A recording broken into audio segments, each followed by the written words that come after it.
¿Sabías que existe un patrón de diseño de software que se utiliza para mejorar la resiliencia y la estabilidad de los sistemas distribuidos? El patrón Circuit Breaker no suele ser muy conocido. Puede ser también porque nos suena un poco complejo o porque simplemente tenemos bibliotecas y frameworks que internamente se encargan de implementarlo. En este video vamos a ver qué es el patrón Circuit Breaker y cómo podríamos implementarlo para poder comprender mejor su flujo interno.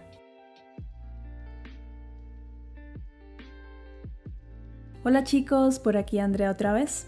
Te cuento que el patrón Circuit Breaker se inspiró en los circuitos eléctricos, donde un interruptor o circuit breaker se activa para evitar daños mayores en caso de fallo. Ahora, en el contexto de software, el patrón Circuit Breaker monitorea las llamadas a servicios externos o recursos remotos.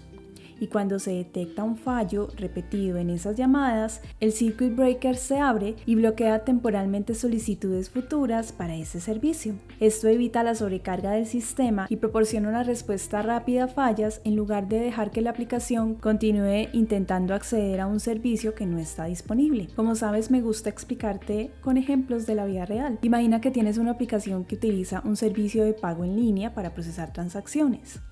Si ese servicio de pago se cae o experimenta problemas técnicos, tu aplicación puede quedarse esperando una respuesta durante mucho tiempo.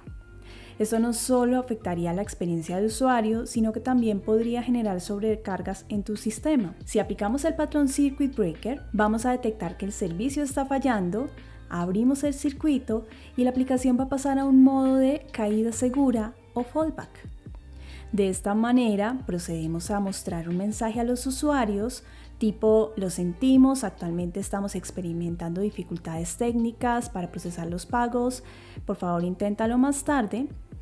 Y de esta manera, mientras el circuito está abierto, vamos a monitorear el servicio y cuando nuevamente está disponible, vamos a cerrar nuevamente el circuito. De esta forma se van a reanudar las llamadas del sistema y mientras tanto la aplicación seguirá mostrando el mensaje de error a los usuarios para evitar intentos de conexión fallidos y sobrecargas del sistema. Ahora que entendemos un poquito mejor la teoría, vamos a aplicar el patrón de Circuit Breaker en un ejemplo sencillo y básico en Java.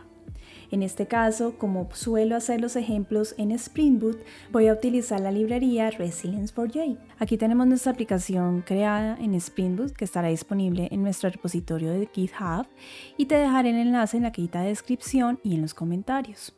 Empecemos por las dependencias. Vamos a abrir el POM XML y nos vamos a fijar directamente en las siguientes dependencias que considero que son las más importantes para este ejemplo. Las dependencias son estas últimas tres. La primera librería que es muy importante, es esta última, es el Actuator, el Spring Boot Starter Actuator, y este es muy importante ya que nos va a ayudar a validar la salud de nuestra aplicación, incluyendo la del Circuit Breaker. La segunda librería es Spring Boot Starter AOP. Esta librería es importante ya que nos proporciona las funcionalidades necesarias para implementar la programación orientada a aspectos, lo que a su vez nos permite interceptar y controlar el flujo de ejecución de nuestros métodos, incluyendo los que son protegidos por el Circuit Breaker. Y por último, la tercera librería que es muy importante es la de Resilience4j.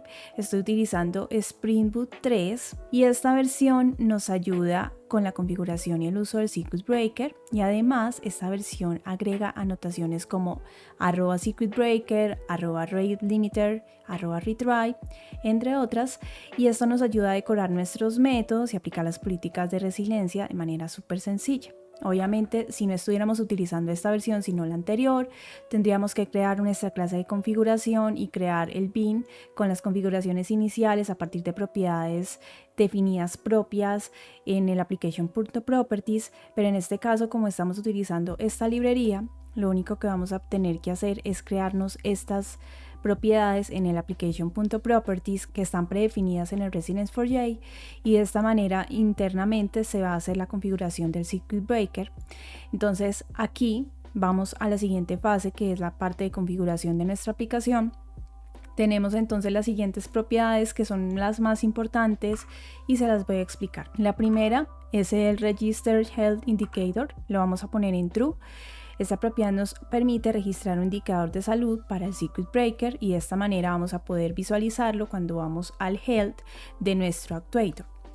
De esta forma, el circuit breaker va a exponer el estado en el que se encuentre y vamos a poder visualizar cómo se está comportando.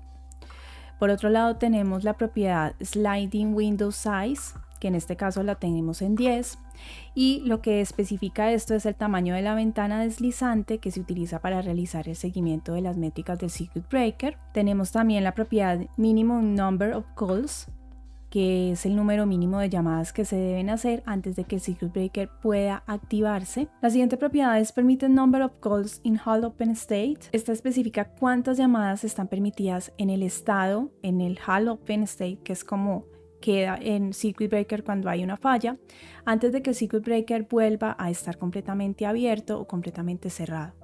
Es decir que para que nuestra aplicación vuelva a estar en funcionamiento y digamos nuestra aplicación vuelva a funcionar, pues deben de haber en este caso 3 llamadas positivas y de esta forma también deben de haber 3 llamadas negativas para poderse abrir.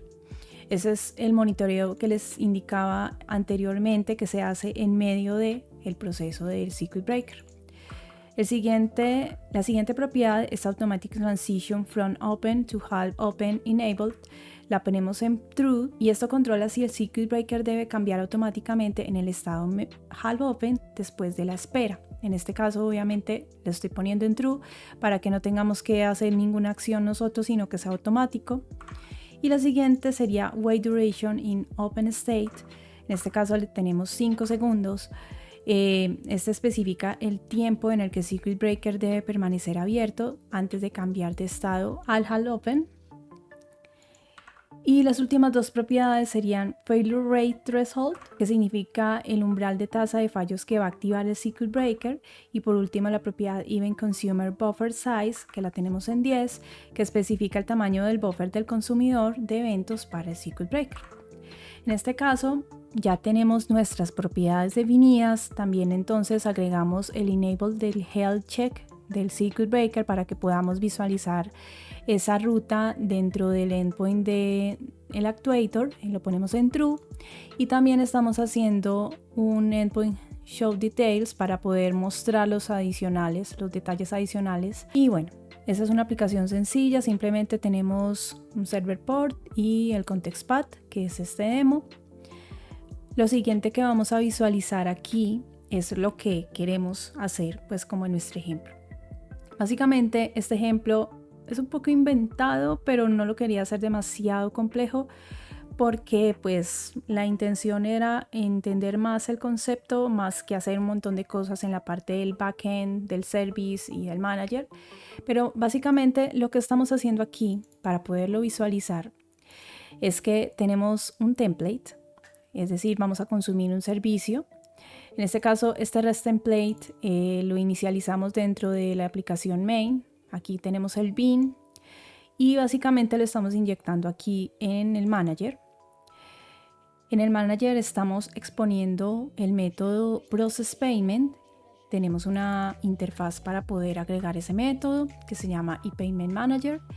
Y adicionalmente, pues lo que estamos haciendo en conclusión es yendo a cualquier URL. En este caso estoy poniendo Google para validar pues la respuesta y estamos retornando un string que dice pago procesado correctamente. Esto lo estamos metiendo dentro de un try catch para que en caso tal de que haya un inconveniente pues haga el throw de la excepción.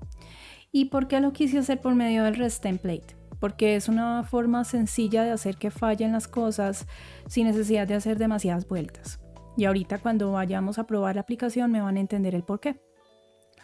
Luego, como estamos yendo de atrás a adelante, entonces tenemos nuestra capa de servicio, que es la que invoca este manager, y a su vez, pues también tenemos el método Process Payment, también tenemos nuestra interfaz, y por último, pues tenemos nuestro controlador, que básicamente está exponiendo un método GET, que se llama Process Payment, y básicamente aquí es donde está el tema de las configuraciones del circuit breaker.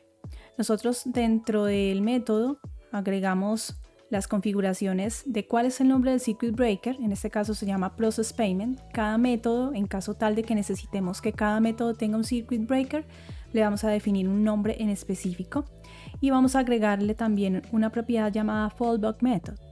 Esta propiedad es la que especifica cuál es el método que se va a ejecutar cuando nosotros necesitamos retornarle al usuario un mensaje diciente de que hay un fallo en la aplicación y que ahí en ese momento tenemos un circuit breaker en el estado half open.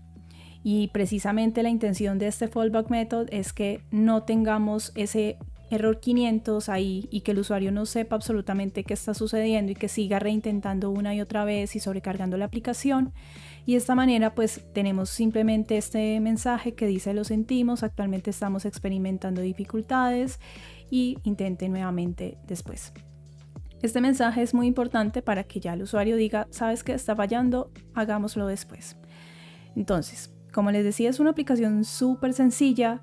Simplemente tenemos estas capas y aquí es donde está precisamente la forma en la que vamos a validar nuestro circuit breaker. Ahora vamos a ejecutar nuestra aplicación. Lo primero que vamos a hacer es cargar los circuit breakers y como podemos darnos cuenta, el estado actual del circuit breaker es closed. Tenemos el process payment aquí, que fue el que creamos.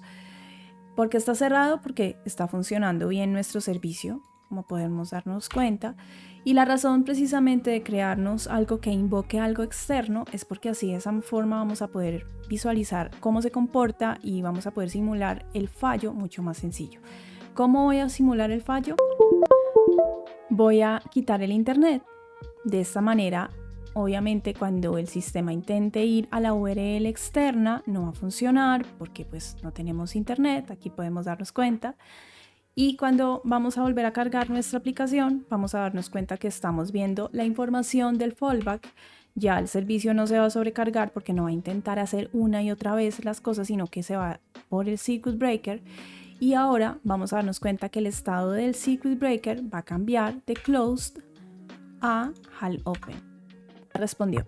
Créanme que es un asunto de caché que hay que refrescar varias veces para poder que la información se vea en el actuator, y simplemente aquí lo que nos está diciendo es que está en estado half open, es decir, está abierto el circuit breaker. En este caso, hasta que nosotros no tengamos conexión y hagamos como mínimo 3 llamados positivos a la URL que estamos necesitando, él no se va a volver a cerrar. En este caso, lo que voy a hacer es volver a conectar mi internet para que veamos el cambio precisamente aquí dentro de la URL. Y listo, ya tenemos internet. Vamos a refrescar la URL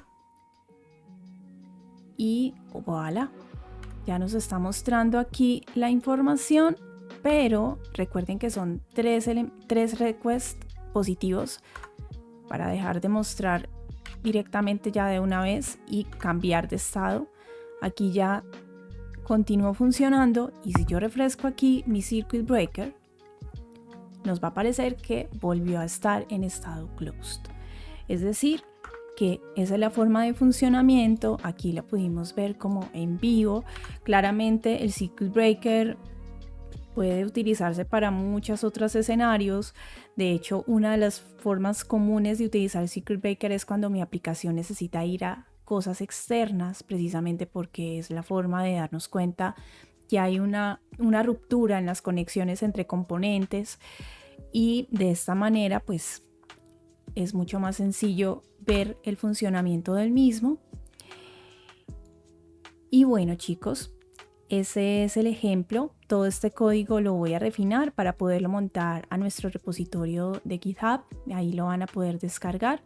Si tienen alguna inquietud también quedo súper atenta. Obviamente, si de pronto les interesa que visualicemos cómo es la implementación con otra librería diferente, porque Residence4j no es la única, como les decía, pues cuéntenme en los comentarios y pues vamos haciendo otro tipo de videos. Y ya saben, chicos, que si les gustó este video, denle like, suscríbanse a mi canal.